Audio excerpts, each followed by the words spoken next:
We talked about Aristotle and Stephen Toulmin, logical thinking, logical arguments. When I talk about arguments, I'm not talking about a fight, verbal fight back and forth, raised voices, stuff like that. It could include that, but it doesn't necessarily. An argument is simply a case. I make a statement, and then I support that statement. I say why I believe that particular statement based upon logic, reason, rationality, that kind of stuff. That's an argument. So that's what we're talking about. Where do we best find arguments? We find them in courts. Well, I used to be criminal defense lawyer, and I love that kind of stuff. Why? Because I would be duking it out. I'd be fighting against the prosecution every day in court. I was a prosecutor for a couple of years. I hated that kind of stuff because the prosecutor pretty much views the world in black and white.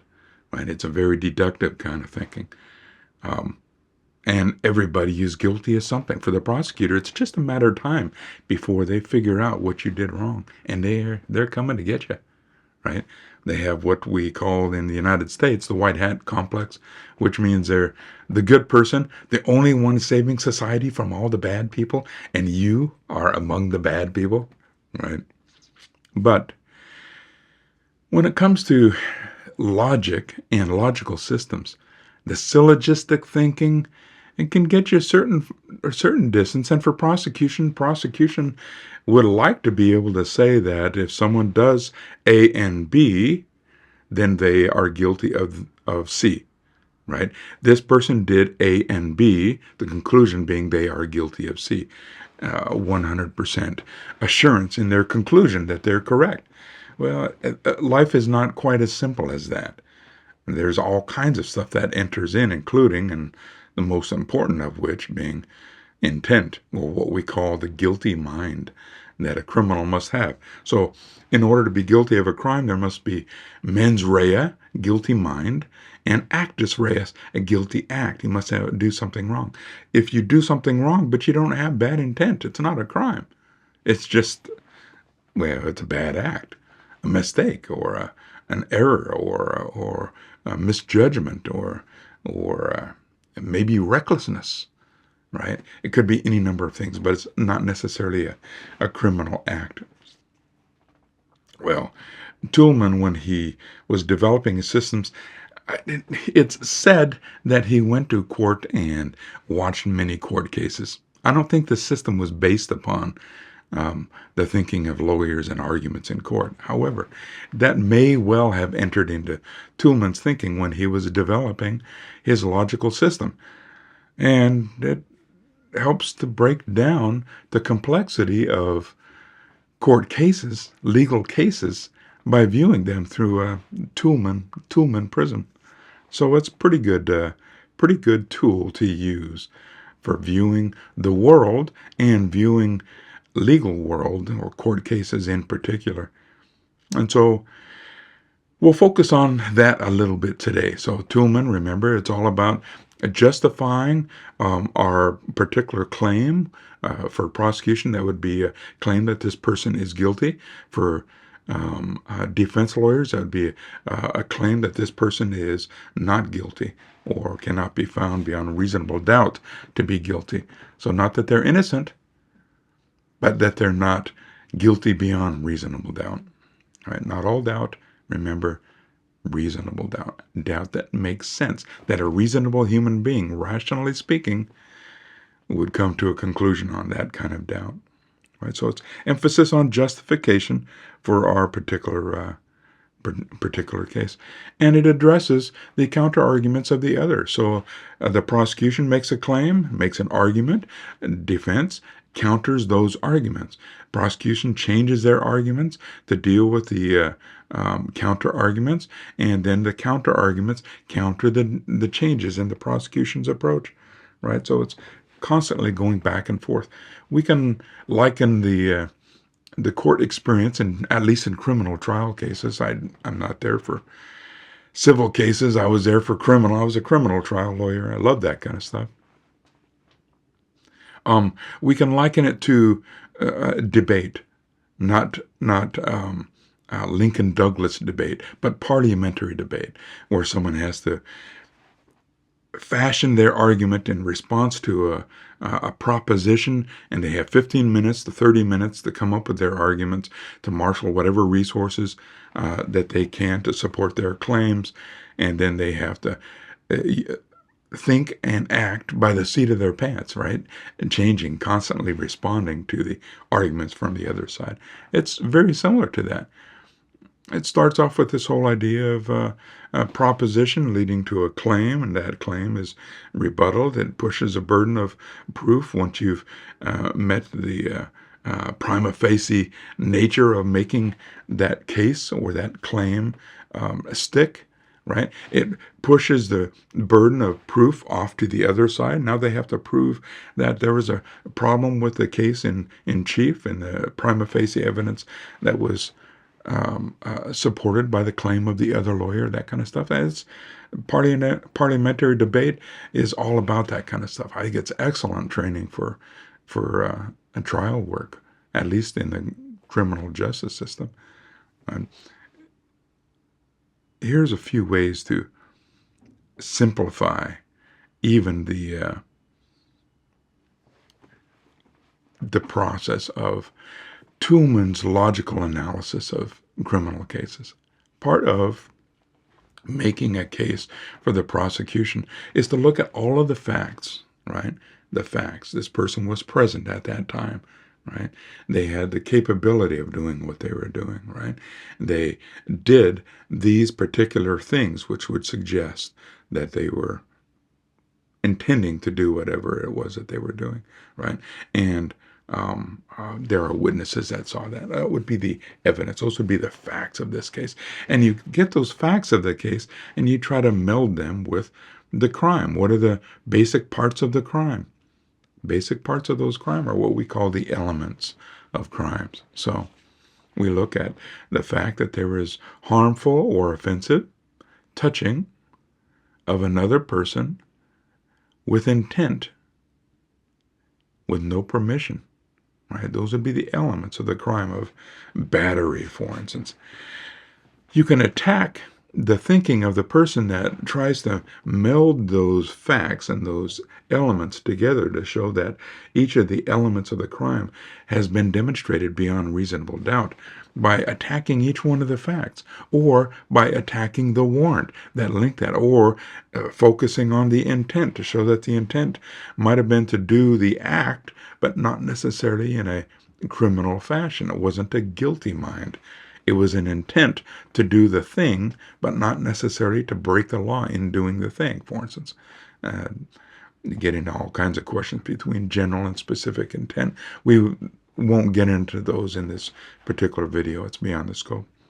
So what are the elements of crimes? Crimes in general must have the actus reus. We were talking about the act, the guilty act.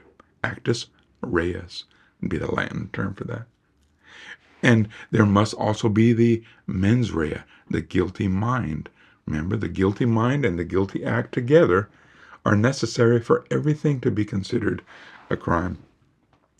In addition, there must be causation. What somebody does must cause the result. That is the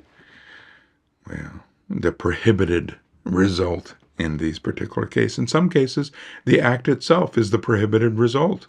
Some cases like murder, the death of the person that is the subject of the murder, right, or the object of the murder, would be the result that you're trying to prohibit. Attendant circumstances and harm, of course, all of those things are basic things. So, voluntary act would be an intentional intent to do a specific thing. We look at it through an ethical point of view. We would look at it formally and say that the prohibited act is the shooting of the gun. Okay, so the voluntary act of shooting that gun gets this thing started. Well, voluntary act, intent, the intent to follow that bullet and cause whatever mayhem that bullet causes. That's where the intent is. If that intent goes into the intended victim of a particular murder, for instance, well, that's intent to commit murder. However, if that bullet goes off to the side and strays and misses its original target and hits somebody else, well, the intent follows the bullet, right? So that intentional murder still exists. It's just that it happened to have killed somebody other than the person intended to kill in the first place. So the intent follows the bullet in those cases. Harmful or offensive conduct, well, that's kind of determined, well, both objectively and subjectively. So harmful would be something that leaves a mark, or leaves a sound, or leaves a gash, or causes bleeding, or a broken bone. That's obvious harm, right? But offensive could be something else. If somebody says, "Don't you ever touch me," and someone reaches up and touches them, that's offensive. Does it leave a mark? Is it a broken bone? Is it a gash? Is it bleeding? No, of course not. It doesn't even leave bruising. But it's very offensive because it's going specifically against the emotional and physical integrity of the other person, right? So, yeah, harmful or offensive. Offensive may be in the eyes of the beholder, the person who has been offended, in order to determine whether that element is met. Whether there is actual contact, right? Whether someone's going to punch me in the face and they stop short. Is that battery? Well, no, it's not battery. It's an attempted battery. It's an inchoate crime, we call it. It means it's bad enough, and it might be chargeable as a separate crime. A crime that in the old days we used to call assault, which is an attempted battery. So somebody may be guilty of assault without being guilty of the underlying crime of battery itself. Right? We make it criminal for someone to pretend to do the crimes even if they're unsuccessful in completing those crimes. So someone could be guilty of robbery, for instance, or they can be guilty of attempted robbery, where the robbery is not successful, but the effort to rob in the first place, the inchoate crime, is bad enough that we still, as a society, want to criminalize that kind of thing. So when it comes to battery, actual contact is necessary. There must be actual contact, skin to skin between human beings, right? Or if not skin to skin, then skin to something that is connected to us in some way. If we're driving a vehicle, for instance, if we're driving a car, that car is an extension of our being. If someone pounds on our car, then that's pounding on us in a sense for the purpose of this discussion. And then consent. It's possible for someone to say, "It's okay if you want to try to hit me. And if you hit me, I'm not going to blame you." Right? We do that in a boxing match or an MMA fight or something that is sanctioned, where someone actually gives consent, agrees to be part of that fight. But for the most part, most of us don't give consent to other people to batter us in one way or another. So the elements of crimes are something that we want to pay attention to. All crimes basically have the guilty act and the guilty mind, the actus reus and the mens rea. The causation, that's a link between the actions and the harm that is actually caused. And then actual harm that is caused. And then the circumstances which will tell the rest of the story. Actually, that's pretty huge in analyzing cases. The rest of the story, I used to love listening to Paul Harvey in his 5-minute or 1 minute or however long they were stories. When he would tell the rest of the story, he would tell a story that would shock our conscience. And then we would hear the attendant circumstances, the rest of the story that would make it all make sense. And we would get a warm feeling in our heart. This guy wasn't so bad after all. They were doing the right thing under these circumstances. Attendant circumstances often tell the rest of the story, right? I represented a guy one time that was, he grabbed a candy bar in a convenience store, got the attention of the security guard and the attendant, right? Put the candy bar in their pocket and walked out of the store without paying for it. They wanted to get caught. Why? What were the attendant circumstances? Well, it was Christmas Eve. It was cold outside. This person didn't have a jacket, didn't have shoes. They were kicked out of their house moments before, and they needed a warm place to stay. The attendant circumstances are that this person had intent other than keeping that candy bar for themselves. They just wanted to have a roof over their head during the Christmas holidays. Very interesting. Attendant circumstances. Understanding the elements of crimes helps us to be able to analyze what really happened on these particular occasions. When we understand what really happened on these particular occasions, then we can make not an emotional, but an intelligent response to what is going on, not one based upon fallacy at all. So it influences our legal reasoning. It keeps it objective. Facts don't care about your feelings. Whether the crowd is going one direction, we should always go the other direction as a default, just because following the crowd just means we're following a mindless beast. And the mindless beast might be more powerful than us. It doesn't make it right. Might does not make right. Right? Focus on practical argumentation, looking at the elements. Toolman and the element thinking in legal cases helps us to be very practical in our thinking about the encounters that we have thousands of times every day. We make logical decisions every day whenever we choose to do something in our lives with regard to our friends, our enemies, or just alone, right? Okay, that's my discussion on elements. We'll come back to this discussion from time to time because it applies so many times and places in our lives. And as we start looking at current events, then it's going to make a whole lot more sense. For now, that's enough. Talk to you guys later. Thanks for being here.